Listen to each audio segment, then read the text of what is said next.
Hey, hey, yeah. Every Sunday morning, we're talking it through. Everyone loves baseball, and so should you. First pitch lands, we're back again. Pancakes and Pod, that's the name. Pancakes and Pod, play the game. Pete and Collin, tell us all. Pancakes and Pod. This meeting is being recorded. Welcome, everybody, to the Pancakes and Pod podcast, the Father's Day edition. Hit it, Colin.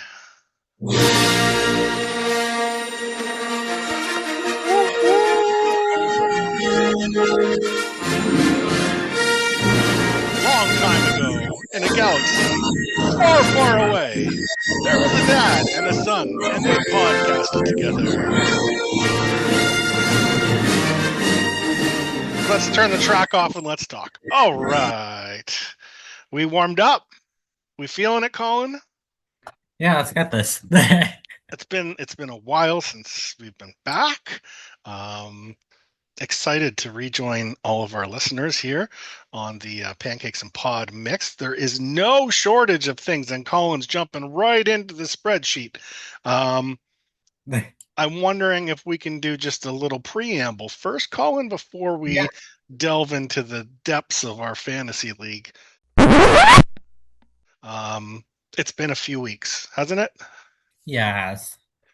We want to thank our listeners for their patience. Many will remember times in high school when they had to do exams and they had to study and they had a lot of work to do. And you have just been busy studying and doing exams for, what was it, history and English and Business. and business, right? And how are you feeling with the exams behind you? I'm feeling good that they're done and over with.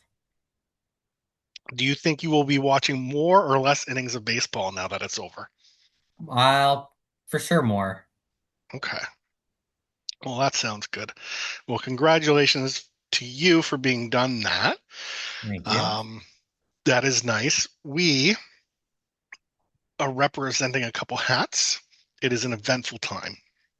In Canada, it's an eventful time. In the world, we have a FIFA World Soccer Championship going on right now. Hup, Holland, hup, right? We've been watching some Canada. We've been watching some Netherlands. What are your early impressions of the FIFA tournament so far? Ooh. I like the addition of the hydration breaks. It gives the players extra rest and to avoid exhaustion and the injuries that are caused from exhaustion for sure. Okay. Um, Very thoughtful of you to be thinking of the player's perspective. and Canada has been pretty good. They had that tie against Bosnia and the absolute blowout against Qatar. That was something, wasn't it? Yeah. So we don't always get to see, but we don't always want to see. We usually don't. Graphic injuries in sports. How did the Ishmael Coney broken leg hit you when you watched that one live? Um, they didn't really show the actual what happened very close. It was pretty far back, and they did that purposefully. Mhm. Um, hmm. It's definitely tough seeing a player get injured for sure, but he looked like he was able to stay strong, which is always good. You feeling proud of being Canadian after watching how they responded to that? Yeah, I do. Yeah, me too. It was a good character performance by the Canadians, and I mean 6-0 in a FIFA World Cup game. I know it's Qatar, but 4 years ago we had never even scored a goal in FIFA, and here we are. So it's pretty surreal where we've come. I'm sure our co-collaborators on the Money Sauce podcast are going to be doing some FIFA talk too. So we'll leave the narrative to them. We have baseball today. We have basketball today. There's a hockey draft coming up. We didn't even put it on our agenda, but the Leafs have the number one overall pick. I'm sure the Monty Sauce podcast will be all over that. There's been Yeah, trades. There's been coaching signings. There's been a um, lot. a whole lot. So, like, are we going to talk about how the Blue Jays traded for a depth infielder Urias for cash considerations? Probably not. It just Yeah, doesn't register.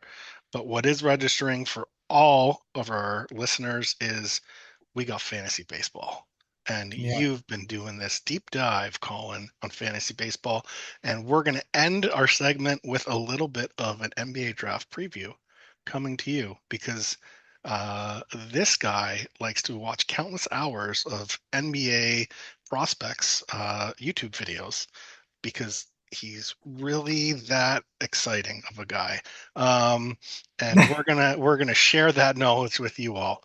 Because the Raptors will be picking at 19, and we'll do a little bit of a preview about the options available for them at 19, maybe a prediction from each of us who they end up selecting, and we'll see where they go from there.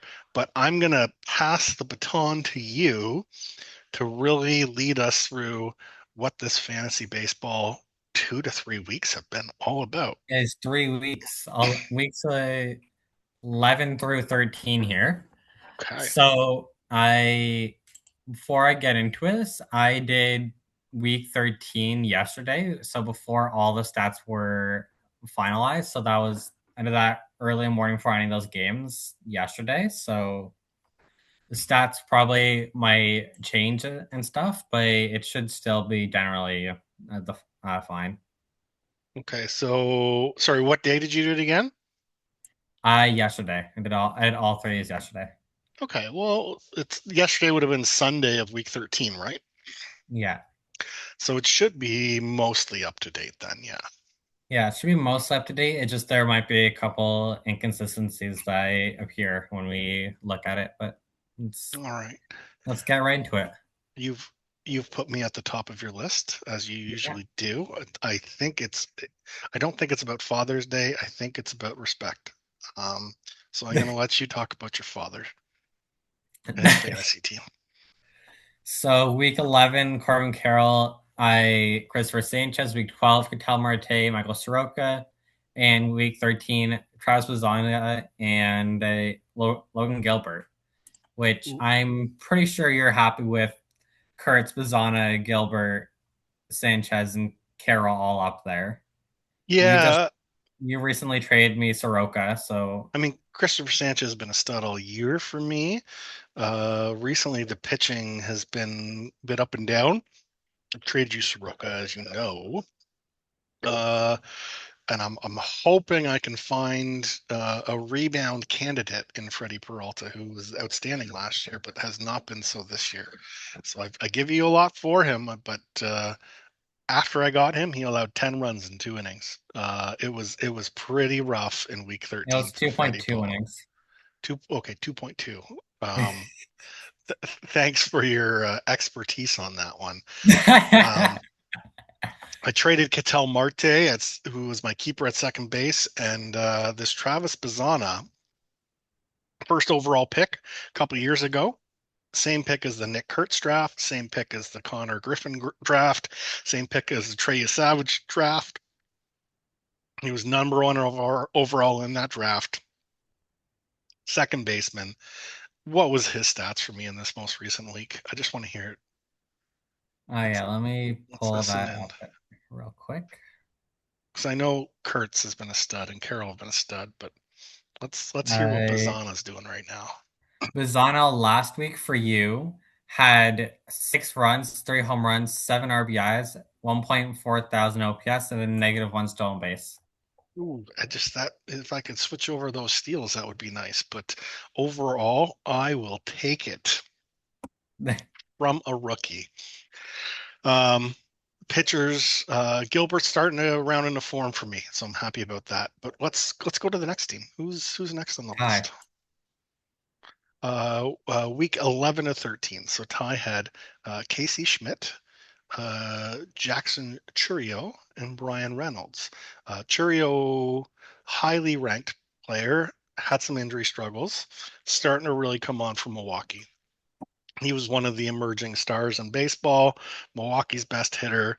I'm sure Ty's happy to see him putting in some performances. And for Ryan, I'm pretty sure he had an insane. I'm pretty sure that was an insane week from him or something. Hold on. and then yeah, Brian Reynolds and Casey Schmidt. It's been a couple guys who have been contributing a lot for Ty. Yeah. Churio.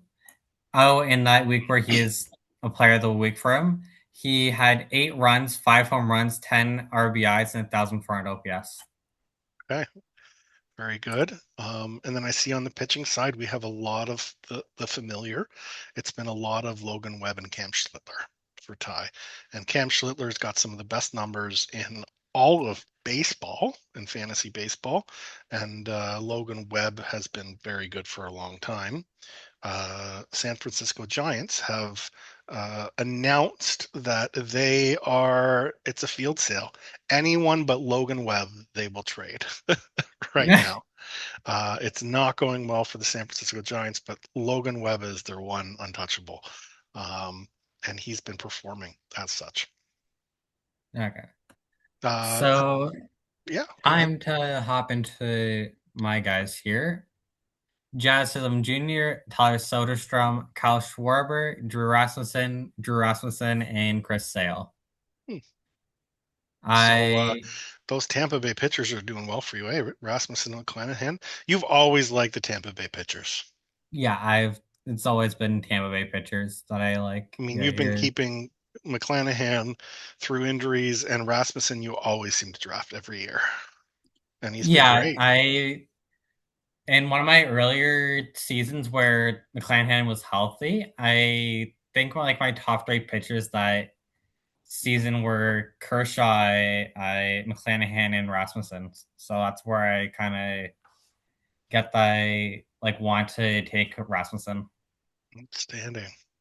And your bats, I'm not surprised to see Schwarber there. He had 2 home runs in 1 inning this week. He had 3 home runs in that game. But what was Schwarber's stats for the week? Oh, holy. 9 runs, 5 home runs, 10 RBIs, 1,400 OPS. He is in midseason form. He is rounding out. I'll tell you what, we're going to make a trade offer this moment on the podcast. It is going to be Vladdy Guerrero Jr. for Kyle Schwarber. What say you? I'm not taking that deal. I'm keeping Schwarber. Vladdy, the Toronto kid. Okay, all right. Continue on. We're going to Garrett's team here, Bat Waxers. Again, the team that doesn't keep pitchers somehow has the best pitcher in all of baseball. He didn't take a pitcher with his first pick either. He kept all position players, but Jacob Mizorowski is the talk of baseball right now with his 104-mile-hour fastball. Isn't that crazy? And he had a complete game shutout with 15 Ks Yeah, just that's recently. Unreal what this guy is doing. Excellent news for Garrett. Not great news for the rest of us because he's got some mashers in his hitting lineup too. Pete Carl Armstrong, William Contreras, and Ben Rice. Pete Carl Armstrong has been trying to step up for the Cubs for sure since Kyle Tucker went to the Dodgers. Wilson Contreras I feel like is a lot happier in first base than he was in catcher for sure. Mm-hmm. And Ben Rice is in that same scenario too. He's playing first base more than catcher. He's been awesome though. Yeah. Yankees have no judge and they got no problem right now. Their pitching has been awesome and they still got a deep lineup. So yeah. good news for Garrett. I think we're going to go over to Jer right now, right? This is indeed Jer. The veteran lineup here with Byron Buxton and Mike Trout highlighting And some Hunter performances. Goodman right here. Hunter Goodman had a strong week a few weeks back too. Yeah. Absolutely, probably better than Rowley did because he was injured that week. I gave up Hunter Goodman and a lot else to get Rowley. And then Yeah. it's been pitching though. Yoshinobu Yamamoto, absolute stud. We know that. He put in a strong, very strong performance week 11 and throughout. Max Meyer, Uh high draft pick for Miami Marlins, I want to say. yeah. I'm happy to see him doing well. I've picked him up and dropped him a few times in the past couple of years Yeah. as like an extra innings, or if I just need somebody to be put in while I have guys on IL. He's kind of And often been that guy who's like one of the higher rostered pitchers that is kind of on the edge quite often for our rosters, right? yeah, Um, and then Dylan Cease came back from his injury and he's throwing fire. Love it. yeah, I think we're going to go to Paul now, aren't we? yeah. Well, What do we got? We got CJ Abrams, Shohei Ohtani, and Juan Soto. So the big bats, specifically Ohtani and Soto, have been showing up. And it's been Bryce Miller, Paul Skeens, and Brian Wu. So that Brian Wu trade that he made for Vladdy's been turning out great for Paul. Wu has been outstanding and been kind of overshadowing Skeens, who was his top pitcher. Uh, so great pitching performances for Paul kind of throughout. Um, he was a challenge for me this week as far as a matchup. I had to go all hitting to try to make it work because the pitching was just so dominant. yeah, you're Um, up to 500 now. yeah, but it's the pitching there is real strong, and he's got Soto and Otani batting hitting bombs like that makes a pretty formidable opponent. So these are the big highlights from Paul. Any of the individual performances strike you in terms of ones you want to bring up? Um, I'm checking to see. It's only two. I don't think so. I'm kind of looking at his bats going through. All right. Uh, Nothing significant there. Like three bombs from Shohei that week. Okay. Well, why don't we stretch down to Dave then? He's got DeGrom had a couple big weeks for him. Jacob DeGrom has been back to his usual self in a Texas uniform. Garrett Clevenger made an appearance as his top pitcher in the most recent week. What did Clevenger do? Honestly, I Dave's pitching was, and no offense, so bad that week that his only He was decent, like the best pitcher by default. yeah, No, fair enough. And on the hitting side, I know Chapman had a big week, but he's been struggling. Nice to see George Springer, another veteran, uh, starting to uh, starting to make some noise at the plate for the Jays. So that's a good outcome for Dave for Dan. individually. Uh, for Dan, I think that was Dave. No? Springer, Zach Wheeler, Oh, Alex Bridges. I'm reading slanted, I guess. Yeah, It this was is Dave here. Dave was Suarez, Naylor, and Ramirez. Uh, yes, that makes more sense. No surprise on Jose Ramirez. Naylor's solid season. And Eugenio Suarez. He had 50 bombs last year. It's nice to see his back coming around a little bit too. Yeah, he's for sure had a really slow start to the season. Yeah. So yes, Dan. Dan has Springer. and Springer did really well. Dan also has Zach Wheeler For rolling. 3 straight weeks. It made it real easy for me. Maybe I should have I kept him. I don't. He was I mean, injured. having both him and Christopher Sanchez being on two different starts for the Phillies might have been a decent idea. Man, is he good. Um, and on the bat side, yeah, Chapman, Burleson, and Springer, and we kind of covered that. But yeah, Yeah. it's been the Zach Wheeler show. Chase Burns, one of his pitchers, was the number 2 overall pick behind Travis Bazana and before Kurtz in that loaded 2024 class.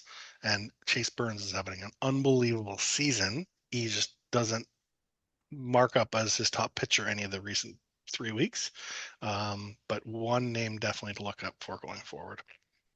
All right. Well, let's get on to these more position stats for the I see a teams lot of here. the same name here, Colin. Are you sure you didn't fudge the results for last week or what? These results are not fudged. um, I okay. So if we just start on week 11, yeah. Week 11 seems pretty evenly divided, actually. So we got Ty leading runs. We have I yeah, okay. We have Jer leading both home runs and RBIs. We have Dave leading OPS. We have Ty leading stolen bases. I'm leading innings pitched. You're leading Ks. Dave is leading ERA. Jer is leading WHIP, and both Jer and Dave are winning saves hold there. Okay. Um, Within the next 2 weeks, there's really 2 teams that are jumping out. I know Paul's got some pitching categories that are consistent here, and Zayden Soto's definitely got the pitching categories. But week 12, week 13 is all Dan week 12 and you week 13. What happened there? Okay. I'm gonna quickly pull up Dan's week 12 offense. Like just say aloud here. So on his week 12 week against Ty, he had 63 runs, 22 home runs, 57 RBIs, 1,030 OPS, and 7 stolen bases. Okay, so very good. Yeah. And that was week 12 for Dan. Yeah. And what was week 13 for you? What was the big push for you? 58 runs, 18 home runs, 53 RBIs, 874 OPS, 7 stolen bases. So quite strong across the board for you then. Yeah. Like Shots. I had like usually my team struggles with getting runs, but this is like the one week where they actually got a whole lot of runs. Okay. I think that's probably a wrap for our 3-week review. In future weeks, we're going to look back again at ad drops and trades that have happened within the league over the past month or so, and we'll give our evaluation of it. We want to just kind of push into a little bit of a discussion about what the Raptors are going to do tomorrow night. NBA draft, our draft dance. Are you gonna do It's the draft just dance, or am I just the lame dad doing the draft dance? Remember one of our names for the podcast was "Can I draft a new dad?" this is right. It's right here too. You're you dropping a new guy. have it on the spreadsheet. Oh my. Okay. It's all Uh, here. Like Scroll up. So this is my bag. I'm all about the draft prospects. Basketball first, uh, hockey, and I would say hockey second, football four, I want to say, baseball third. So the draft is a huge one in the NBA. Might be the best draft we've had in 10 years. Lots of big names. Raptors do not have a high pick. We got a 19th overall. But the thing about this draft is it's deep. It's crazy deep. So it's good that we have our pick. We haven't traded it away. Yeah. It is deep on bigs and it's deep on point guards. Actually, it's really deep on point guards. It's average on bigs, not much on wings. The players that are most likely to fall to the Raptors are 4 point guards: Abuka Okori, LeBaron Philon, Bennett Sturts, and Christian Anderson, or 2 bigs, Jaden Quaintance and Chris Sinak Jr. Okay. Colin, you've done a little film study A looking at little some bit, of the not a tape lot. of these guys. I know. Uh, let's just try to describe them. The Slinky, I Labyrinth Philly Philon? LeBaron Philon. Phylon. So Um Phylon, he is, I want to say he was out of Houston, played 2 years. He was a candidate for the first round last year. He came on as a freshman, unheralded. He was an absolutely dynamic defender in year one in a very competitive program. A lot of the veterans moved on. He took the ball almost all the time. I would say he had the ball in his hands on offense most of the time and led an awesome offense. Uh, really great shooting from three, close to 40%. I want to say it was about 38% off the pull up. So he's got range. He can shoot, gets to the rim at will, pretty good finishing around the rim. He's super slinky. He's super thin. Uh, he's very wiry. He's kind of like a smaller version of Shea Gilgeous-Alexander. um, won't be nearly as good, but we'll say a Shea light in terms of just his windiness to kind of work through defenses, find his gaps, get into the paint, make plays. Uh, Very poor defensively in his second season, but he was awesome in his first. So really tough to navigate that. He was expected to be a lottery pick, so top 14 pick in this draft, but there are 9 point guards that are ranked ahead of him that are all expected to be a lottery. So it's point guard deep. So they figure guys are going to fall, and he's a second year guy. They think he's the guy who's probably going to fall out of that list, even though his numbers are similar. He's ranked fairly high, but lately he's been sliding a little bit. How do you feel about Phylon on a I would be super excited 10 grade to, oh God, what are the Raptors doing? 1 grade. Where would you put that?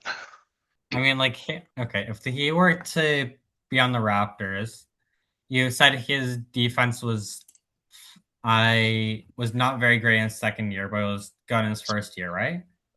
It was awesome in his first year, not so great in his second year.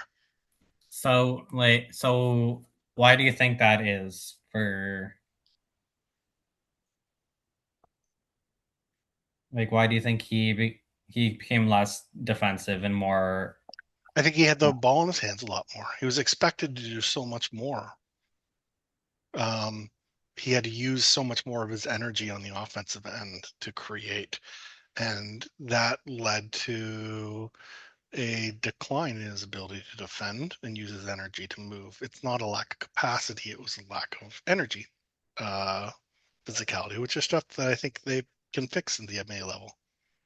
Yeah, I feel like the Raptors could definitely fix energy and all that. Um, Honestly, I see him better on a Warriors or something to play behind Curry because like Curry has like all those like breathing drills and like all that, and I think that could help Phylum out a lot more as a Warriors player in will general. have their chance probably at 11 to draft him, but I think the Warriors need a big guy, Yeah.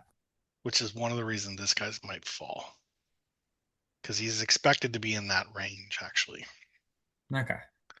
Ibuka Okori, little known guy, went to Stanford. Very bright. Not a huge program.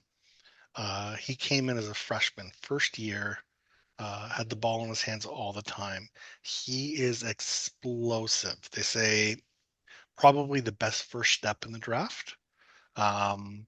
He can get to the rim at will, and he finishes around 50% at the rim.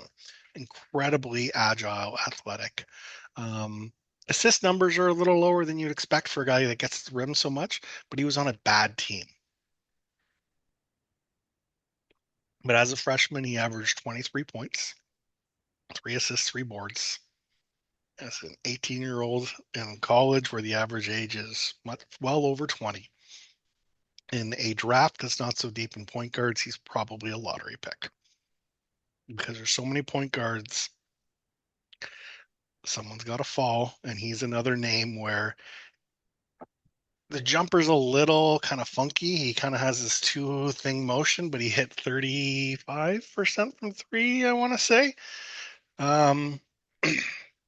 You usually want your point guards to shoot your three really well. He did it okay at 18, but it doesn't look great. They might need to do some fixing there. Comparison? Tyrese Maxey also didn't have a great looking jumper in college, but just lightning fast. And of course, he's got that. He's a ceiling guy. Like he's a ceiling floor. Like if it pops, you could have a star. If it doesn't, you're kind of thinking, where's he going to be? He's kind of slight. He's 6'1", but he's got like a 6'8" wingspan. But again, like there's very little muscle mass, similar to Phylon, just really lean. So you worry defensively, are guys just going to go through him? Can he stand his line? That type of thing. Okay. We're running shorter on time. 6 minutes left. I'm going to give you a pitch on Sturts. Sturts is a 4-year college player. He has followed around the same coach, who's considered one of the best coaches in college basketball. And one thing that's unique about Sturts is he played every minute of his team's games. Never sat on the bench. His coach relied on him to run his whole offense. He was coach on the floor for everything. His teams played at a snail's pace, ran pick and roll, exhausted every minute of a shot clock, and oftentimes he's an outstanding shooter off the dribble, and oftentimes he just had to work the shot clock and take a really deep three. Comparison? For Steve Blake, or I think he's much better than that, but in the sense that he's a small white guy with limited athleticism and lateral movement who will just run an offense and shoot the lights of the ball. Maybe Jose Calderon. Let's give Jose Calderon. He's gonna really check. safe ball carrier. Calderon. I spelled Calderon's name wrong, right? Caldo. Sorry, Calderon. Deron. Okay. Really, really, really efficient in running an offense. Doesn't make a lot of mistakes. Again, he's smaller and slighter in frame and couldn't be taking advantage defensively. Raptors have a good infrastructure for that. But these are the reason these point guards are following right now. Christian Anderson, real fun, explosive. Again, small, 6'1", 6'5" wingspan, so fairly long. He goes after it though on defense. He's got a little Jamal Shed in him.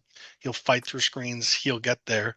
On offense, he is all about the shot. He's 42% from 3 on 8 attempts per game, which is a high volume of threes and a very efficient rate.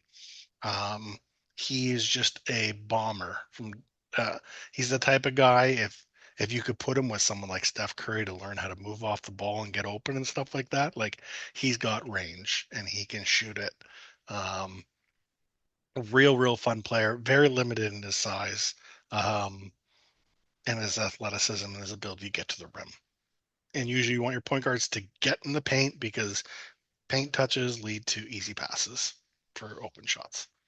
2 more, Jaden Quaintance. Quaintance is a 6'9" center with a 7'5" wingspan, and he is a tank. He's not one of these lean guys.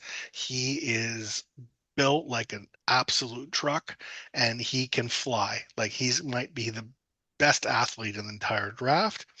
He has the best defensive ceiling of any prospect we've probably seen since Victor Wembanyama. He is unreal on the defensive end, and the only reason he might fall to 19 is because he missed his whole year from injury. He played 4 games. But loose comparison.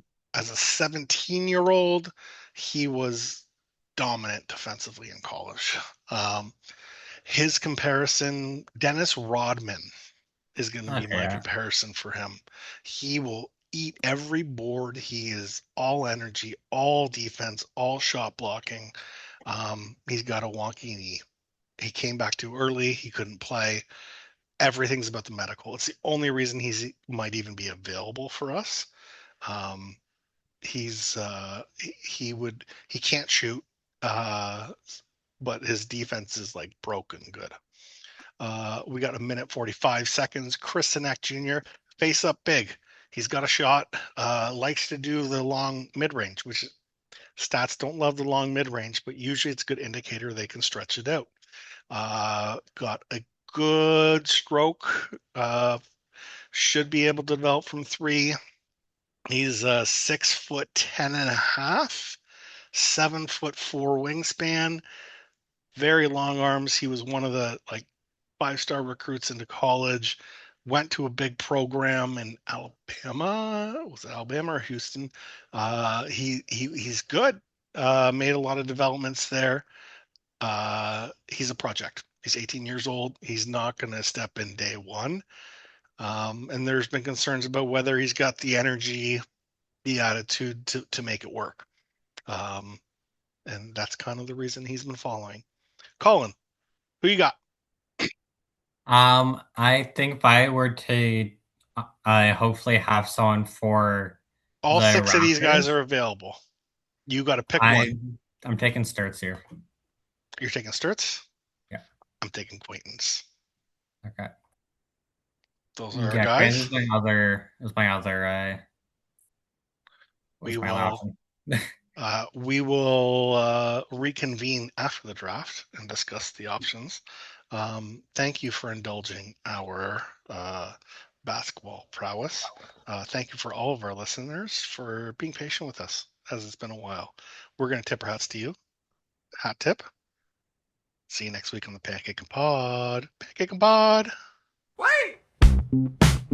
Hey! Yeah!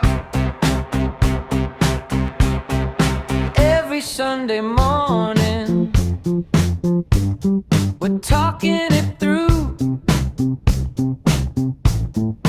Everyone loves baseball, and so should you. First pitch lands, we're back again. Pancakes and Pod, that's the name.